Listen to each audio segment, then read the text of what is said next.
So we have what I think is a pretty solid thing on the table in terms of their ability to open up the straits, get the straits open, enter into a very real, significant, time-limited negotiation on the nuclear matters. And hopefully we can pull it off. It has a lot of support in the Gulf. A senior administration official telling NewsNation's Katie Pavlich the framework includes a 60-day ceasefire extension to reach final deal points.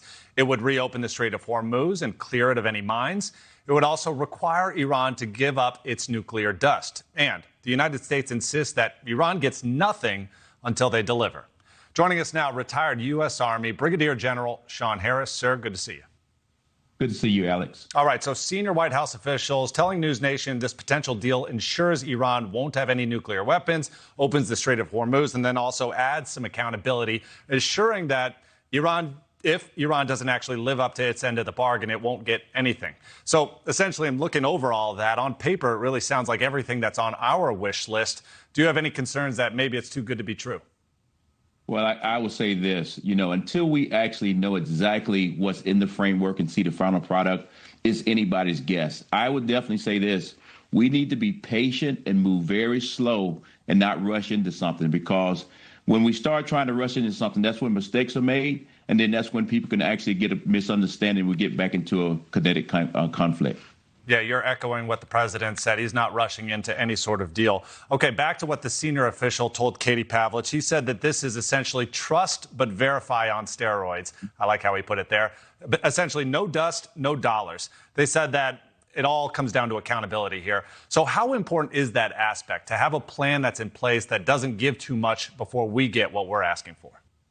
That is exactly right. With any time you're dealing with Iran or any adversary that we're dealing with, but specifically Iran, whatever we agree to, it has to be a piece in that it says through Congress, through the military, through somebody, got to go in there and verify that things are still being followed, because if not, it's not going to actually follow through. So they're exactly right. Right now, like I said earlier, we need to be patient. We need to be slow. And then the military needs to continue to do the blockade and continue to do the job they're doing right now. Obviously, this is a tense situation. We're seeing sort of the relationship also evolve between the U.S., Israel, and likewise President Trump and Bibi Netanyahu. Take a listen to what retired U.S. Army Major General told me just yesterday, right there on NewsNation Live. Take a listen.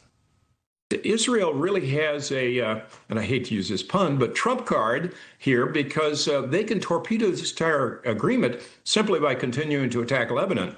Any concern that maybe Israel's priorities are not aligning at this time with the United States?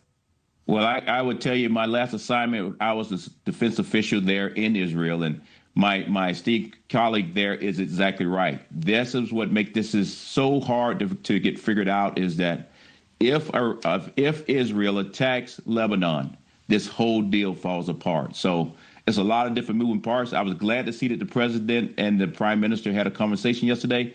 Hopefully, they stay on the same sheet of music. So what do you think? Should this deal with Iran include conditions related to Hezbollah and other Iranian proxies, or should they be treated separately?